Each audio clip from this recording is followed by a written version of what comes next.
সরকার এবার সত্যি কঠিন অবস্থায় পড়ল। সরকার এখন জনগণকে হাত জোর করে করজোড় অনুরোধ করছে, কিন্তু জনগণ এই অনুরোধ নিয়ে তুচ্ছ-তাচ্ছিল্য করছে এবং এই অনুরোধ নিয়ে ট্রল করছে এবং এই অনুরোধে কোনো কাজ হবে না। জনগণ মোটেও সাড়া দিবে না বলেই মনে হচ্ছে। কি ঘটেছে দর্শক, আমি আগেই বলেছি এই সরকার কিছু সুনির্দিষ্ট কারণে টিকতে পারবে না। তার মধ্যে আমি 7টা কারণ আপনাদেরকে বিশ্লেষণ করে শুনিয়েছি। তার মধ্যে একটা হচ্ছে অর্থনৈতিক কারণ। সেই অর্থনৈতিক জটিলতা নানানভাবে তৈরি হতে পারে বা হচ্ছে। কারফিউ দিয়ে দেশ চালাতে গেলে, জনগণের উপর দমন পীড়ন করে দেশ চালাতে গেলে অর্থনৈতিক একটা বিপর্যস্ত অবস্থা আসবে, এটা একেবারে অনিবার্য। তার মধ্যে যদি রেমিট্যান্স প্রবাহ বন্ধ হয়ে যায়, একদিনের রেমিট্যান্স যদি 7 দিনেও না আসে, তাহলে পরিস্থিতি আরও জটিল হয়। এটা একেবারেই স্বাভাবিক। শ্রীলঙ্কার যে করুণ পরিণতি হয়েছিল বা দেউলিয়া হয়েছিল, দেউলিয়া হওয়ার আগ মুহূর্তে রেমিট্যান্স আসা বন্ধ হয়ে গিয়েছিল অলমোস্ট, এবং ওখানেও হুন্ডিতে টাকা পাঠানোর বিষয়টা ব্যাপকভাবে ছিল। বাংলাদেশের শিক্ষার্থীদের উপর ক্র্যাকডাউনের পর আন্তর্জাতিক সম্প্রদায় খেপেছে। বাংলাদেশের নাগরিক যারা প্রবাসে অবস্থান করছেন তারাও চরমভাবে খেপেছে, তীব্র প্রতিক্রিয়া জানিয়েছে। এমনকি আপনারা জানেন যে অনেক দেশে যেখানে বিক্ষোভ করা অবৈধ, সেখানেও তারা ঝুঁকি নিয়ে লাইফ টাইম প্রিজন, আজীবন সাজা বা যাবজ্জীবন সাজা, 10 বছর সাজা ভোগ করবে, এটা জেনে শুনেও তারা আবেগ কন্ট্রোল করতে পারেনি, রাজপথে নেমে তীব্র প্রতিক্রিয়া জানিয়েছে, বিক্ষোভ করেছে। এর মানে প্রবাসীরা চরমভাবে ক্ষুব্ধ।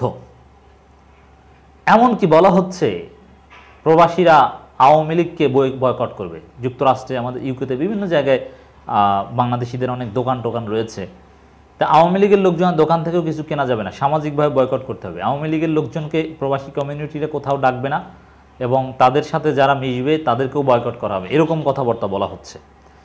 তো প্রবাসীদের মধ্যে রেমিট্যান্স শাটডাউন ব্যাপকভাবে ছড়িয়ে পড়েছে, যথেষ্ট সাড়া পাচ্ছে, যার ফলে রেমিট্যান্স পাঠানো যথেষ্ট পরিমাণে বন্ধ আছে। মানে ব্যাংকিং চ্যানেলে না, হুন্ডিতে পাঠাবে, কারণ দেশে তাদের আত্মীয় স্বজনকে তো চলতে হবে, হুন্ডিতে পাঠাবে। এই ব্যাংকিং চ্যানেলে রেমিট্যান্স পাঠাবে না, এই প্রচারণাটা জোরালো হয়েছে। এবং এই প্রচারণায় আসলেই সরকার সত্যি কঠিন অবস্থায় পড়ল। তার প্রমাণ হচ্ছে সরকারের নতুন অনুরোধ, বৈধ পথে রেমিট্যান্স পাঠাতে প্রবাসীদের করজোরে অনুরোধ পলকের।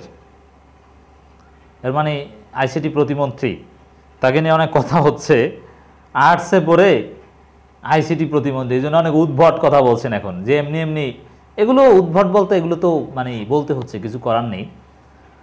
এমনি এমনি ইন্টারনেট বন্ধ হয়ে গেছে, জনগণকে ভূগোল বোঝাচ্ছেন।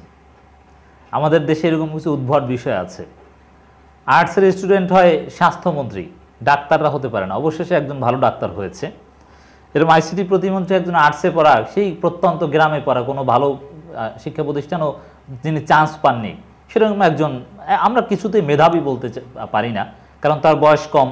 মেধাবী হলে অবশ্যই ভালো কোনো প্রতিষ্ঠানে চান্স পেতেন। তো এরকম একজন অযোগ্য লোককে আইসিটি প্রতিমন্ত্রী দায়িত্ব দিয়ে বসিয়ে দেওয়া হয়েছে। তিনি তো বলবেন এই যে এমনি এমনি ইন্টারনেট বন্ধ হয়ে গিয়েছে। তো দর্শক, তো এই যে তার অনুনয় বিনিময় অনুরোধ, কেন সরকার কঠিন অবস্থায় পড়েছে? বুঝতে পেরেছে অবস্থা বেগতিক, রেমিটেন্স না পাঠালে খবর আছে রিজার্ভ একেবারে তলানিতে যাবে, ডলার যোগ হচ্ছে না, আমদানি করতে পারবে না, এমনকি জরুরি মেডিকেল সামগ্রী আমদানি করতেও ধাক্কা খেতে হবে, সেই অবস্থায় পড়বে। এই রেমিটেন্স শাটডাউন কাজ করতে পারে। যদি আমি ব্যক্তিগতভাবে, এটা আপনারা দ্বিমত পোষণ করতে পারেন, আমি ব্যক্তিগতভাবে রেমিটেন্স শাটডাউনের পক্ষে কোনো প্রচারণা চালাতে রাজি নই। কারণ এটা কিছু নৈতিক বিষয় আছে। আপনি সরকারের বিরুদ্ধে আন্দোলন করবেন, দেশে শান্তিপূর্ণ গণ আন্দোলন করবেন, গণ অভ্যুত্থান ঘটাবেন, কিন্তু দেশের অর্থনীতি ধ্বংস করবেন, এতে দেশের মানুষ যারা আন্দোলন করবে, বিএনপি জামাত, তাদেরই বেশি কষ্ট হবে। আওয়ামী লীগের লোকজন তো লুটপাট, চুরি করে, সন্ত্রাসী করে, চাঁদাবাজি করে খাবে। কিন্তু দেশে যদি দ্রব্যমূল্যের ভয়ানক ঊর্ধ্বগতি হয়, তাহলে আমাদের প্রবাসীদের আত্মীয় স্বজন যারা দেশে আছে তারা আরও বেশি কষ্টে থাকবে। এজন্য এই নৈতিক দিক বিবেচনায়, এবং এতে রেমিট্যান্স পাঠানো বন্ধ করলে আদৌ তেমন ফলাফল আসবে কিনা সেটা নিয়েও সন্দেহ আছে। যদিও পলকের বক্তব্যে বোঝা যায় যে সরকার যথেষ্ট কঠিন অবস্থায় পড়েছে। তো এই নৈতিক দিক থেকে আমি এটা আপনাদের অধিকার, আপনারা কেউ চাইলে পাঠাবেন, কেউ না চাইলে পাঠাবেন না। কিন্তু এই পলকের বক্তব্যে স্পষ্ট বোঝা যায় যে সরকার আসলে কঠিন অবস্থায় পড়লো, এই কারণে এখন অনুরোধ করছে, অনুনয় বিনয় করছে। কিন্তু প্রবাসীদের, এখন প্রবাসী না, কোথাও সারা বাংলাদেশে 1% আওয়ামী লীগ খুঁজে পাওয়া যাবে না, আওয়ামী লীগ নেই। আমি একটা কথা বলেছি যে এই মুহূর্তে আগামী 15 দিনের মধ্যে যদি বাংলাদেশে কোনো সুষ্ঠু নির্বাচন হয়, আওয়ামী লীগ একটা সিট পাবে না, আমি গ্যারান্টি দিয়ে বলছি। একটা সিট সারা বাংলাদেশে, গোপালগঞ্জ, ফরিদপুর, কোথাও পাবে না। বৈধ পথে রেমিট্যান্স পাঠাতে প্রবাসীদের প্রতি করজোরে অনুরোধ জানিয়েছেন ডাক, টেলিযোগাযোগ ও তথ্য প্রযুক্তি প্রতিমন্ত্রী জুনায়েদ আহমেদ পলক। এ সময় সোশ্যাল মিডিয়ায় চলমান গুজব ও অপপ্রচার বিশ্বাস না করার আহ্বান জানিয়েছেন তিনি। আমরাও অনুরোধ করব যে না, কোনো গুজব অপপ্রচারে বিশ্বাস করবেন না। গুজব অপপ্রচার গ্রহণ করলে দিন শেষে আওয়ামী লীগই লাভবান হয়। এই জন্য গুজব কীভাবে লাভবান হয় একটা বিষয় দেখি। দেখেন, পরিকল্পিতভাবে ভারতের একটা মিডিয়া, যদিও তারা পরবর্তীতে ক্ষমা চেয়েছে, এই ক্ষমা চাওয়াটাও এটাও পরিকল্পিত, যে তারা ছড়িয়ে দিয়েছে কি যে প্রধানমন্ত্রী শেখ হাসিনা পালিয়েছে, তার বাসভবনে নেই। কেউ কেউ বলছে যে তিনি দুবাই চলে গিয়েছেন। পরবর্তীতে কি হলো যে না, তার বাসভবনেই ছিলেন, কোথাও যাননি। কি প্রমাণিত হলো? শেখ হাসিনার বিজয়, যে তিনি পালান না। এগুলো গুজব। তাহলে এইভাবে গুজব প্রচার আওয়ামী লীগের বিজয় প্রমাণিত করে। যেমন 10 ডিসেম্বরের পর সরকার থাকতে পারবে না, হেলিকপ্টার প্লেন রেডি, তারা পালিয়ে যাবে, কিন্তু পালিয়ে যায়নি। কি প্রমাণিত হলো? যে আসলে আওয়ামী লীগ পালায় না, এগুলো সব ভুয়া। এভাবে কিন্তু গুজবে আওয়ামী লীগ লাভবান হয়, এই জন্য গুজব প্রচার করবেন না। তিনি বলেন, আমাদের দেশের যত সম্পদ, আমাদের সরকারের যত অবকাঠামো, এগুলো কিন্তু আমাদের টাকা, দেশের সকল শ্রমিক ব্যবসায়ী টাকার তৈরি। এ সময় তিনি আরও জানান, যারা রেমিট্যান্স পাঠানোর বিরুদ্ধে অপপ্রচার করছেন, তারা যদি টানা 6 মাস রেমিট্যান্স না পাঠান, বৈধ পথে না পাঠান, তবে আমাদের দেশের সামগ্রিক উন্নয়নের ক্ষতি হবে। এর মানে রেমিট্যান্স না পাঠালে আসলেই সরকার কঠিন অবস্থায় পড়বে, এটা স্বীকার করলো। এর মানে রেমিট্যান্স না পাঠানো এটা একটা সরকারকে দুর্বল করার একটা কার্যকর অস্ত্র, এটা এই প্রতিমন্ত্রী স্বীকার করলো। কিন্তু আমি যেটা বলতে চাই যে না, এতে দেশের এভাবে ক্ষতি করে, এতে মূল ক্ষতিগ্রস্ত হবে বিএনপি, জামাত বা আন্দোলনকারীরা। এভাবে আন্দোলন না, অন্য পথে আন্দোলন করা উচিত।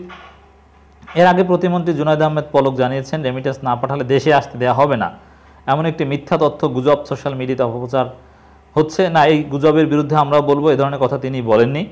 তবে রেমিট্যান্স না পাঠালে কারো কিছু করার নেই। রেমিট্যান্স হুন্ডিতে পাঠালেও সরকারের লাভ আছে, কারণ হুন্ডিতে পাঠালেও টাকাটা তো দেশে আছে এবং সেই টাকাটা তো দেশেই খরচ করা হয় এবং সে টাকাটা তো ব্যাংকে রাখা হয়, কিন্তু ডলার যোগ হয় না, এটা হচ্ছে সমস্যা। অর্থাৎ দর্শক, এই সরকারের এই অনুনয় বিনয়, করজোর অনুরোধ, এটা প্রমাণ করে যে তারা আসলে ভালো অবস্থায় নেই, কমফোর্ট জোনে নেই। এবং এমনি ইন্টারনেট বন্ধ হয়ে গিয়েছে, কথা বলা প্রমাণ করে যে তারা আসলে চরম বিব্রতকর পরিস্থিতির মধ্যে আছেন।